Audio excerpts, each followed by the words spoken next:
আমি তো হুকুম দিয়েছিলাম ফেরেশতারা আদমকে সেজদা করো, সেজদা করেছিল। চাঁদ তারা সূর্য সেজদা করো, সেজদা করেছিল। হাবিবি গো, আমার হুকুম লাগবে না।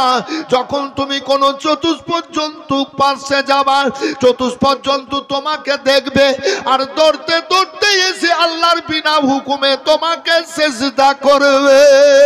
জোরে বলেন হাবিবি গো, যখন তুমি কোন গাছের পাশে দিয়ে যাবা, আল্লাহর বিনা হুকুমে তোমাকে সেজদা করবে, পাহাড় তোমাকে সেজদা করবে। আমি তোমার জান সবার উপরে। ওদেরকে হুকুম দিয়েছিলাম, এদেরকে হুকুম মানে এদেরকে সেজদা করেছিল, তোমার জন্য হুকুমের দরকার নাই। এ হাবিব, তুমি দুঃখ করো না, তোমার জন্য খুব খুশির খুশির খবর আছে। আল্লাহ সাউফায়ুতিকা রাব্বুকা ফাতারদা। হাবিব সালাও, তোমাকে তোমার রব এত দেবে যে তুমি খুশি হয়ে যাবা। না খোদা জিনকা नहीं, उनका खुदा होता है लब पे जब अहमद मुख्तार होता है। या रसूल अल्लाह जिंदाबाद जिंदाबाद। ना खुदा जिनका नहीं, उनका खुदा होता है लब पे जब अहमद मुख्तार होता है। लोग चाहता है रिजाए खुदा, खुदा चाहते हैं रिजाए मुस्तफा। মানুষ চাইছে আল্লাহকে রাজি করব, আর আল্লাহ চাইছেন আমার হাবিবকে আমি রাজি করব। বলে দেন সুবহানাল্লাহ। रसूल में के एलो रे दुनियाए, रसूल में ओरे गलेते जार तस्बीर माला, हाय रे गलेते जार तस्बीर माला, के चले ओई कामली ওলারে। হায়রে আমার বুকের দরগা তলা, হায়রে সবার বুকের দরগা তলা, তারে ডেকে নিয়ে আয় রাসূল মে। হায়রে আরশের ওই আলোকে রে, হায়রে আরশের ওই আলোকে রে, কে আনিল দুনিয়ায় রাসূল মে। হায়রে দেখি নাই শুনেছি কানে, হায়রে দেখি নাই শুনেছি কানে, মানুষে না সই মানুষের ব্যথারে। হায়রে এমন দরদির কথা, হায়রে এমন দরদির কথা, শোনে পরাণ জোড়ায় রাসূল মে। পাওয়ার দেখো, নবী ঢুকলেন, সমস্ত মূর্তিগুলা নবীকে সেজদা করলো। জি, আবু জাহেল তো জ্বলতে লাগলো, আরো অনেকেই কাফেরেরা জ্বলতে লাগলো। বাদশাহ হাবিবি ইয়ামানি এবং আরো কেউ কেউ ভেবে নিল যে না, এ মুহাম্মদ সাল্লাল্লাহু আলাইহি ওয়াসাল্লাম দুনিয়ার মানুষের মতো মানুষ নন, সত্যি ইনি একজন আল্লাহর নবী। বলেন সুবহানাল্লাহ, ইনি একজন আল্লাহর রাসূল।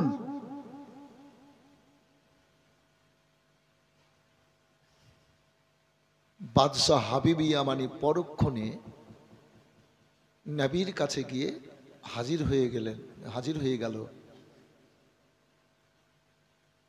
মুহাম্মদ সাল্লাল্লাহু আলাইহি ওয়াসাল্লাম, আপনি সত্যি আল্লাহর রাসূল, আমাকে কালমা পড়িয়ে নেন, আমি ইসলামের ছায়ার তলে চলে যাব। বাদশাহ হাবিবি ইয়ামানি এবার কালমা পড়ে নিল। ভাই জানাম লা ইলাহা ইল্লাল্লাহু মুহাম্মাদুর রাসূলুল্লাহ সাল্লাল্লাহু আলাইহি ওয়াসাল্লাম। এ বিরাদার কিছু সময় কেটে গেল। এবার বাদশাহ হাবিবি ইয়ামানি আল্লাহর হাবিব সাল্লাল্লাহু আলাইহি ওয়াসাল্লামের কাছে মনটাকে নরম করে বসে আছেন। মন ভরা যেন বেদনা, চোখ ভরা যেন পানি। গায়েবের সংবাদদাতা নবী বলেন, ও বাদশাহ হাবিবি ইয়ামানি, তুমি কিছু বলতে চাইছো কি? তোমার মনের মধ্যে কেন এত যন্ত্রণা, এত ব্যথা বেদনা?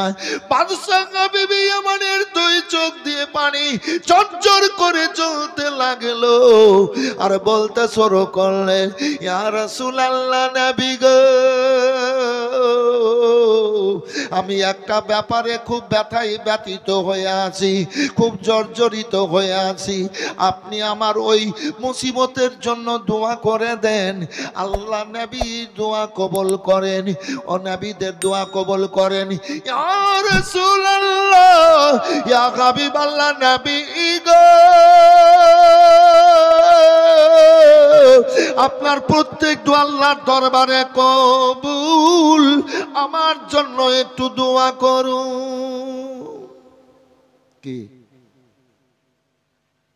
নবী সব জানছেন তো?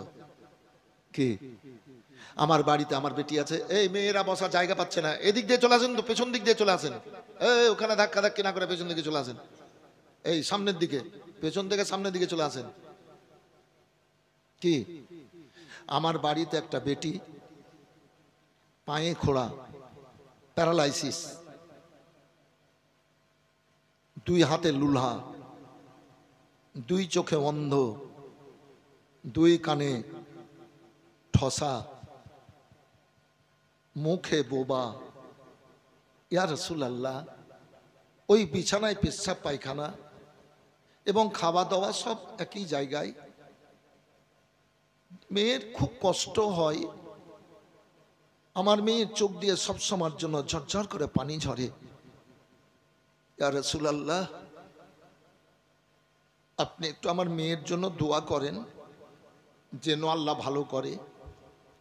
আচ্ছা, বর্তমানে এবং অতীতেও গেছে, মানুষ বলে কেউ কাউকে, এবং আলেম মুফতি মুহাদ্দিসেরাকে, কেউ হুজুর একটু দোয়া করিয়েন নাকি আল্লাহ যেন এই মুসিবতটা আমার দূর করেন, আপনাদের দোয়া আল্লাহ কবুল করবেন। তাহলে আমাদের দোয়া কবুল করবেন আল্লাহ আমাদের মধ্যে কাদের? যারা মিথ্যা বলবে না, যারা চুগলি করবে না, যারা পরনিন্দা করবে না, হযরত পড়েছেন তো দলিলে, যারা হারাম খাবে না, যারা বাপ মায়ের সেবা করবে, খিদমত করবে, হক আদা করবে, হাক্কুল্লাহ আর হাক্কুল ইবাদতের খেয়াল রেখে চলাফেরা করবে, তাদের দোয়া আল্লাহ কবুল করবেন। বলেন সুবহানাল্লাহ। তো অতদূর তো আমাদেরকে আমল করতে হবে। এজন্য শেখ সাদি রহমানুল্লাহ তাআলা আলাই বলেছেন, ইলম চন্দাকে তু বিস্তার খামানি চু আমালদার তো নিস নাদানি। তুমি যত বড়ই পণ্ডিত হও না কেন, আলেম হও না কেন, তোমার ভিতরে যদি আমল না থাকে তো তুমি নাদান, তাহলে দোয়া কবুল হবে না। তো আল্লাহ নবীকে সাল্লাম, আল্লাহ নবী সাল্লামকে সাহাবীরা বলে জানছেন, ইয়া রাসূলুল্লাহ, আপনি পর্দা হয়ে যাওয়ার পর কিয়ামত পর্যন্ত আল্লাহ ইসলামটাকে কি করে পরিচালনা করবেন? আমার রাসূলুল্লাহ বললেন, আল উলামা ওয়ারিসাতুল আম্বিয়া। ও সাহাবীরা শোনো, আলেমরা হলো আমার ওয়ারিস। এই আলেমদের দ্বারাই আল্লাহ কিয়ামত পর্যন্ত ইসলামটাকে পরিচালনা করাবেন। এই জন্য তো আপনারা আলেমের কাছ থেকে বক্তব্য শুনেন, মসলা মাসাইল জানেন, পেছনে নামাজ পড়েন নাকি বাবু? চাহারাম করেন, চালিসা করেন। ভাই যারা দাঁড়িয়ে আছেন একটু বসে যান। শোনা, দেখেন আপনারা ভদ্র সমাজের লোক, আশরাফুল মাখলুকাত, সৃষ্টির সেরা, মানবতা আপনাদের উজ্জ্বল, নেকির দরকার আছে এক কথায়। জি, খুব সুন্দর মজলিস, কালকেও ছিল আজকেও। বসে যান। হ্যাঁ, এই হাগার মতন কেন? হাগা যা এইদিকে আছেন। জি জি জি, না ওই হাগার মতন করে বসতে হবে না, স্টেজে একটু ভালোভাবে বসতে হবে নাকি বাবু? জি। ও আল্লাহর হাবিব সাল্লাল্লাহু আলাইহি ওয়াসাল্লাম বললেন, আমার আল্লাহর দুনিয়াতে আমার গোলাম, আমার ওয়ারিস আলেমদের দ্বারাতে আল্লাহ কিয়ামত পর্যন্ত ইসলামটাকে জানা আমার। তাই বলি আল্লাহু আকবার, আল্লাহু আকবার। রাসূলুল্লাহকে বললেন, ইয়া রাসূলুল্লাহ, দোয়া করেন আমার মেয়ে যেন বিপদ মুক্ত হয়, যেন ভালো হয়। এ বেরাদার ওয়রত আমাদেরকে নবীর গোলামি স্বীকার করে, নবীর গোলামি স্বীকার করেছি, আমাদেরকেও নবীর আখলাক, নবীর সাকাল সুরাত কে প্রতি চরম মহব্বত রেখে আল্লাহর কাছে যদি ফরিয়াদ করি, আল্লাহ আমাদের দোয়া কবুল করবেন। ও ভাইরা আমার, মনে মনে ভাববেন আল্লাহ কবুল করবেন। চলুন ভাইজান আমার, আল্লাহর নবী আমার মুচকে হাসলেন। আল্লাহু আকবার। আপন পর সব মক্কা বাসী ব্যবহারে হলো খুশি, মুখে দেখে মুচকে হাসি, মুখে দেখে মৃত্যু হাসি, সবার প্রাণে জুড়ালো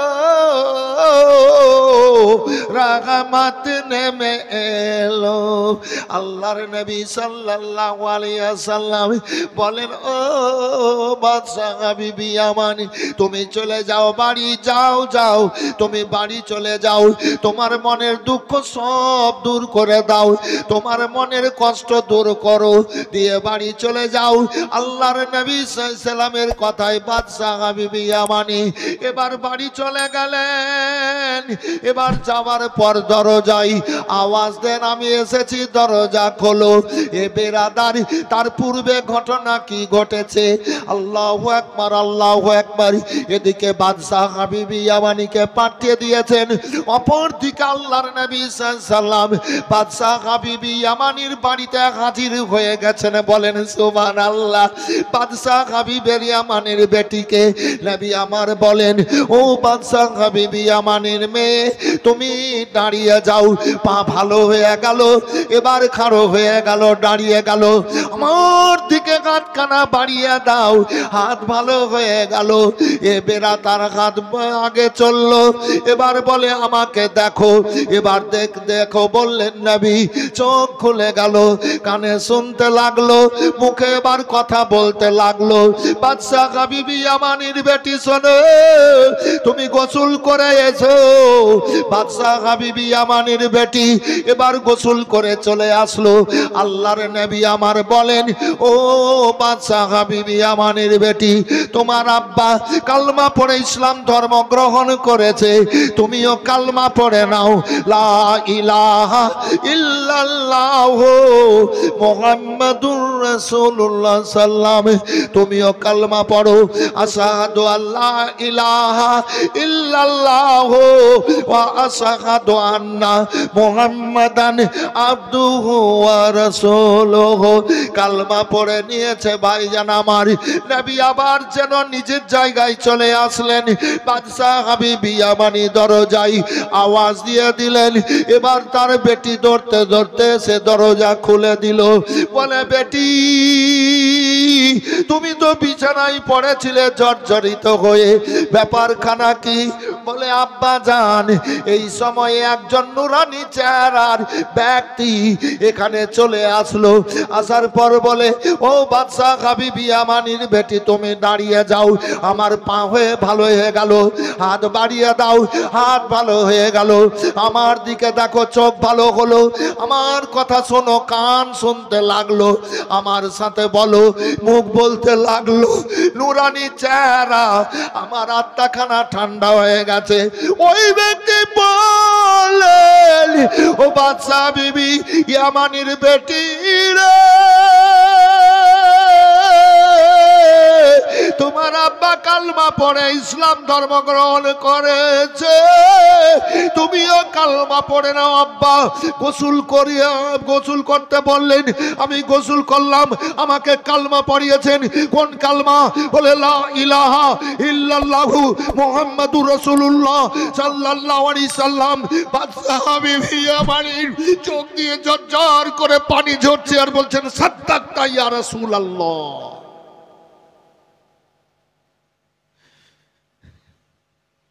শুকরিয়া আদা করছেন, আমি আসল জায়গাতে পৌঁছে গেছি। ফেরদাউসের রয় হুরা পারি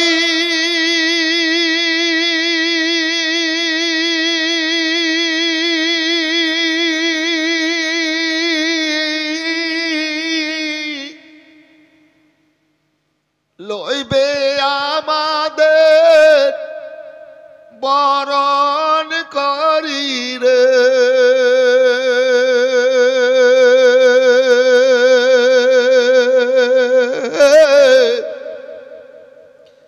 তাই তো বসে গর্ব করে বলে দিয়া ফুল আল্লাহর নূরে তৈরি গো আমার মুহাম্মদ রাসূল। নবী আমার পাকা কাল দাড়ি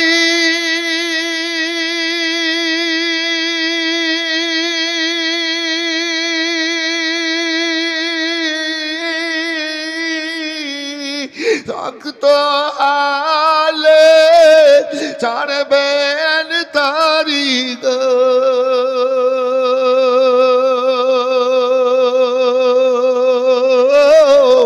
তাই তো বসে আরাম করি নদীর পাব ফুল আল্লাহর নূরে তৈরি গো আমার মুহাম্মদ রাসূল। নবীর নামে নবীর নামে দরুদ পড়ে মিজানেতে চলে বসবে রে,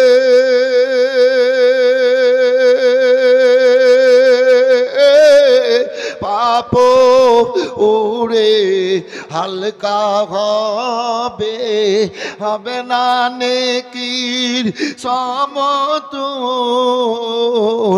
আল্লাহর নূরে তৈরি গো আমার মুহাম্মদ রাসূল। ভয় করি না জাহান্নামে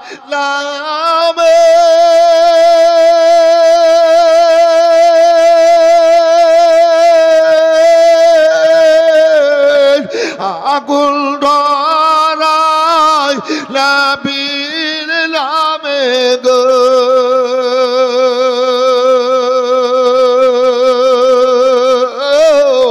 তাই রইব না নিরাধামে,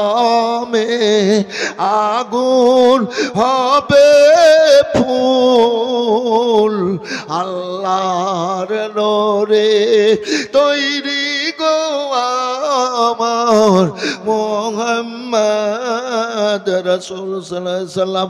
তারা দেশে রোজা রাখি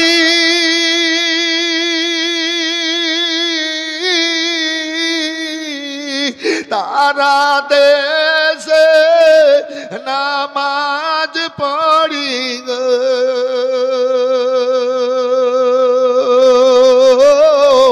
তাই তো বসে তাই তো বসে তাই রইব না নিরাধমে,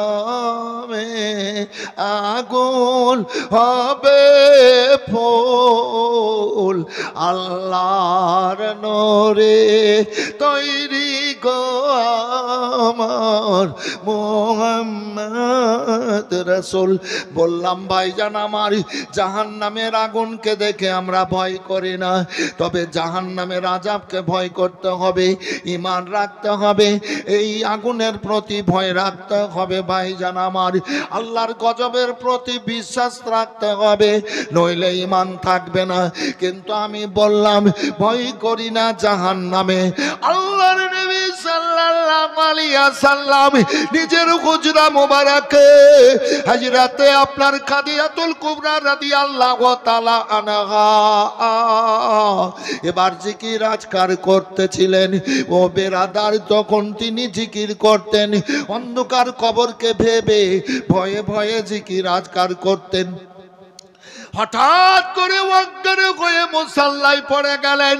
তখন 5 ওয়াক্তের নামাজ ছিল না, রোজা ছিল না, জানাজার নামাজ ছিল না। আল্লাহ আল্লাহ ফাতেমা জান্নাতি খাতুন মাকে মা বলে ডাকলেন, মা যেন আওয়াজ দেন না, অজ্ঞান হয়ে পড়ে আছেন। আল্লাহর নবীর কাছে গিয়ে বলেন, আব্বা হুজুর গো, আমার মা খাদিজা অজ্ঞান হয়ে পড়ে আছে, কথাবার্তা বলছেন। আল্লাহর নবী, নবী আমার আসলে এই সেই খাদিজা যখন আব্বা মা কেউ ছিল না, চাচার বাড়িতে ছিলাম, সেই সময় খাদিজার মতো ধন মক্কাতে দ্বিতীয় কাউরি ছিল না। এই খাদিজা আমাকে বিয়ে করে আমার কদম তলে বাদশাহী রেখে দিয়ে আমার মাথায় বাদশাহী তাজ পরিয়ে দিয়েছিল, সব দুঃখ কষ্ট দূর করেছিল। খাদিজা আঁচল দিয়ে আমার চোখের পানি মুছে দিয়েছিল। নবী পাক ইসলাম দেখতেছেন, নিঃশ্বাস চলছে। ফাতেমা, 1 গ্লাস পানি দাও বেটি। 1 গ্লাস পানি নিলেন নবী, পানিকে দম করে সূরা পড়ে এবার বললেন, ফাতেমা ধরো। ধরালেন, দিয়ে পানিগুলা শরীরের চেহারায় ছিটালেন, চোখ খুলে গেল। বাকি পানিটুকু পান করালেন। নবী আমার বলছেন, খাদিজা তুমি কাঁদছো কেন? 2 চোখ দিয়ে ঝরঝর করে পানি ঝরছে, ঝরঝর করে পানি ঝরছে। খাদিজা কাঁদছো কেন? কাঁদিও না ইয়া রাসূলুল্লাহ, খুব ভয় পাচ্ছি, মনে হয় আমি বাঁচব না। তো আমি যখন জিকির আজকার করি তখন ভয়াবহ জাহান্নাম, জাহান্নামের আগুনকে মনে মনে ভেবে, অন্ধকার কবরকে মনে মনে ভেবে আমি আল্লাহর জিকির করি। কেন খাদিজা? বলে যখন মরে যাব গোসল দেবে, কাফন পরিয়ে দেবে, নিয়ে গিয়ে নির্জন কবরে সইয়ে দিয়ে তীর পাটাটন দেবে, মাটি দিয়ে ঢেকে দেবে। দুনিয়ার কোনো মানুষের সাথে দেখা হবে না, দুনিয়ার আলো বাতাস পাবো না, দুনিয়ার বিছানা পাবো না, দুনিয়ার খাবার পাবো না। তাই ইয়া রাসূলুল্লাহ, কিয়ামত পর্যন্ত একাই কবরে কি করে থাকবো? তাই জাহান্নামের আগুনকে ভয় করে আমি জিকির আজকার করি। আমার রাসূলুল্লাহ বললেন, খাদিজা আল্লাহর রাসূলের মুখ থেকে কি বলতে শুনোনি? কি ইয়া রাসূলুল্লাহ নবী গো, আপনি বলুন। নবী আমার বললেন, মাম্মা সাজ্জালা দিলান তামাসাউ ফিন্নার। খাদিজা চলো, যে ব্যক্তিরা এক সময় নবীর কাছে চলে আসবে, আল্লাহ রাব্বুল আলামিন তাদের জন্য জাহান্নামের আগুন হারাম করে দেবেন। নবীর আশিকদের জন্য জাহান্নামের আগুন হারাম। ও বিরাদারি, যাদের জন্য জান্নাত লালায়িত, এ জান্নাত লালায়িত, জান্নাতের হুরেরা এ নবীর গোলামেদের জন্য লালায়িত। তাই তো আমি প্রথমে লাইনে বলেছি, ফেরদাউসের ওই হুর পারি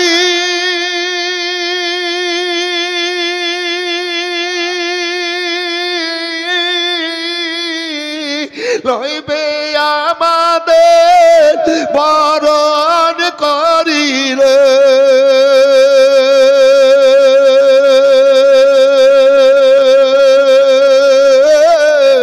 তাই তো বসে গর গর্ব করি গলে দিয়া ফুল আল্লাহর নূরে তৈরি গো আমার মুহাম্মদ রাসূল।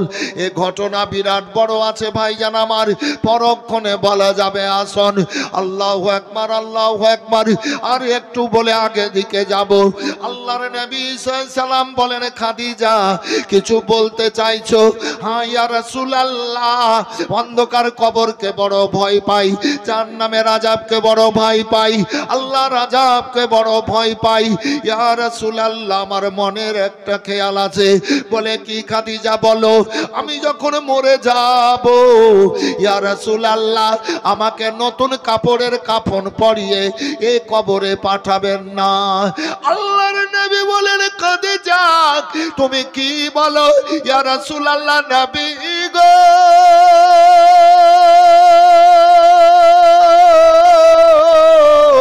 আমাকে নতুন কাপড়ের কাফন পরিয়ে কবরে পাঠায়েন না।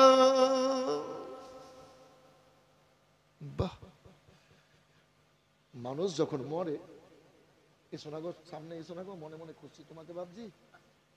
আলেম চেহারা না দেখলে হয়?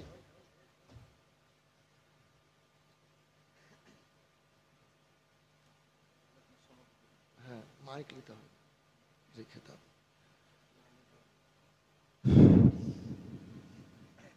নতুন কাপড়ের কাফন পরিয়ে মানুষকে কবরে পাঠায় না ভাই? একটু হ্যাঁ না বলেন। কালকের মতো আবার হ্যাঁ না একটু বলেন। মা খাদিজাতুল কুবরা রাদিয়াল্লাহু তাআলা আনহা বলছেন, আমাকে নতুন কাপড়ের কাফন পরিয়ে কবরে পাঠাবেন না। বাহ, এ কি গো? নবী বলছেন, খাদিজা তোমাকে কেমন কাপড়ের কাফন পরিয়ে কবরে পাঠাবো? ইয়া রাসূলুল্লাহ, আমি কবরকে বড় ভয় পাই, আপনি আমাকে পুরাতন কাপড়ের কাফন পরিয়ে কবরে পাঠাবেন। কোন পুরাতন কাপড়? বলে আপনার তহবন মোবারক, জুব্বা মোবারক, জামা মোবারক পুরাতন, ঘরে ওই জায়গাতে আমি রেখেছি। ওই জুব্বা তহবন মোবারকের কাফন পরিয়ে আমাকে কবরে পাঠাবেন। আমার রাসূলুল্লাহর মায়েরা, মনে এত ব্যথা, চোখ দিয়ে ঝরঝর করে পানি ঝরতে লাগলো। ইয়া রাসূলুল্লাহ, কাঁদছেন কেন? খাদিজা, আমি বাপ হারা মা হারা ছিলাম, তুমি আমাকে বিয়ে করে সব দুঃখ কষ্ট দূর করেছিলে খাদিজা, আঁচল দিয়ে ঢেকে নিয়ে চোখের পানি মুছিয়ে দিয়েছিলে, বাদশাহী কদম তলে রেখেছিলে খাদিজা, বাদশাহী তাজ পরিয়ে সব ব্যথা বেদনা যন্ত্রণা দূর করেছিলে। তোমার ধন দিয়ে, মাল দিয়ে আল্লাহ ইসলামকে আগে দিকে এগিয়েছেন। গরিব দুঃখীদের হাঁড়িতে দুটো দানা দিয়ে, আখাতে আগুন জ্বালিয়ে দুটো মুখে খাবার পৌঁছে দিয়েছিলেন আল্লাহ। এই খাদিজার ধন গরিব দুঃখীদের কষ্ট দূর করেছিলেন আল্লাহ। খাদিজা, সারা দুনিয়ার মানুষ নতুন কাপড়ের কাফন নিয়ে যাবে, তুমি পুরাতন কাপড়ের হ্যাঁ ইয়া রাসূলুল্লাহ। নবী গো, আমার বিশ্বাস, আমার ঈমান, আপনার তহবন জুব্বা মোবারকের যদি আমি কাফন পেয়ে যাই আর এই কাফন নিয়ে কবরে যেতে পারি, নবী গো কিয়ামত পর্যন্ত আল্লাহ আমার কবরকে জান্নাতি ফুলে সাজিয়ে রাখবে। নারায়ে তাকবীর, নারা রিসালাত, মাসলাকে আলা হযরত দিন ইসলাম জীবনী বক্তা হযরত আল্লামা মাওলানা আলিমউদ্দিন রেজভী সাহেব, জালসা কমিটি বৃন্দ, নারায়ে তাকবীর, নারা রিসালাত, মাসলাকে আলা হযরত। জান্নাতি ফুলে সাজিয়ে রাখবে, খাদিজা তাই দেওয়া হবে। এইবার ইন্তেকাল করবেন, এই ঘটনা কালকের জীবনীতে হবে। কবরে সওয়াবের কালকের জীবনীর ঘটনা, তার আগে অনেক ঘটনা আছে বলতে হবে। আল্লাহ রাব্বুল আলামিনের রাসূল সাল্লাল্লাহু তাআলা আলাইহি ওয়াসাল্লাম কালমার দাওয়াত দিচ্ছেন, চরম যন্ত্রণা সহ্য করে ক্ষমা করে আগে দিকে এগিয়ে যাচ্ছেন। এবার হাবশি বাদশাহ উমাইয়া বিন খালফ, এ উমাইয়া কথায় এ বাদশাহ মানুষ। হযরতে বেলাল রাদিয়াল্লাহু তাআলা আনহু ছিলেন কেনা দাস। আগে ছেলে মেয়ে বাজারে বিক্রি হতো, ব্যাপারটা বুঝিয়ে দিই। ছেলে মেয়ে বাজারে বিক্রি হতো, নবীর সময়ও হয়েছে। কালকের বক্তব্যের মধ্যে একটা পেয়েছেন যে যায়েদ ইবনে হারিস রাদিয়াল্লাহু তাআলা আনহু এই 8.5 বছরের ছেলেকে নবী কিনে এনেছিলেন, দিয়ে গোলাম বানিয়ে রেখেছিলেন। তো ছেলে মেয়ে বাজারে কেনা বেচা হতো। নবীর জামানায় পরক্ষণে আল্লাহর হুকুম হয়েছে, যে বন্ধ হয়ে গেছে। ছেলেদেরকে বাজার থেকে টাকা দিয়ে কিনে এনে ওর মালিকেরা কাজকর্ম করাতো, যেমন চাকরকে বেতন দিয়ে কাজকর্ম করায়, তো ওই রকম বাজার থেকে কিনে এনে কাজকর্ম করাতো। বেতনের কোনো ব্যাপার ছিল না, নাকি হুজুর? জি। আর মেয়েদেরকে বাজার থেকে কিনে আনতো, মেয়েকেও কিনে পাওয়া যেত। তো মেয়েদেরকে কিনে এনে বান্দি বলা হয়, ওকে স্ত্রী রূপে ব্যবহার করতে পেত, ওকে বিয়ে করতে হতো না। একটা মেয়েকে বিয়ে করে সাংসারিক জীবনে আনন্দ ফুর্তির সাথে জীবন কাটে, জি। কিন্তু এখানে ছাড়াছাড়ির ব্যাপারে তালাকের ব্যাপার আছে না, তালাকের ব্যাপার আছে। কিন্তু ওই সময় মেয়েদেরকে বাজার থেকে কিনে এনে স্ত্রী রূপে ব্যবহার করতে পেত, যতদিন খুশি রাখতো। আবার যদি মনে করতো বিক্রি করে দিব, তো বিক্রি করতে পারতো, নিজের এখতিয়ারে। এ ছাড়াছাড়ির ব্যাপারটা ছিল না। তো আবার মেয়েদেরকে কিনে আনতো, রাখতো। কেউ যদি মনে করতো সারা জিন্দেগি রেখে নিব, তাও রাখতে পেত, নাকি হুজুর? সারা জিন্দেগিও রাখতে পেত। কেউ 1 মাস, কেউ 2 মাস স্ত্রী রূপে ব্যবহার করে আবার বাজারে বিক্রি করে দিত, আবার কেউ কিনে নিয়ে যেত। যাই হোক, তো বাদশাহ এই আপনার হাবশি বাদশাহ উমাইয়ার কেনা দাস গোলাম ছিলেন হযরতে বেলাল রাদিয়াল্লাহু তাআলা আনহু।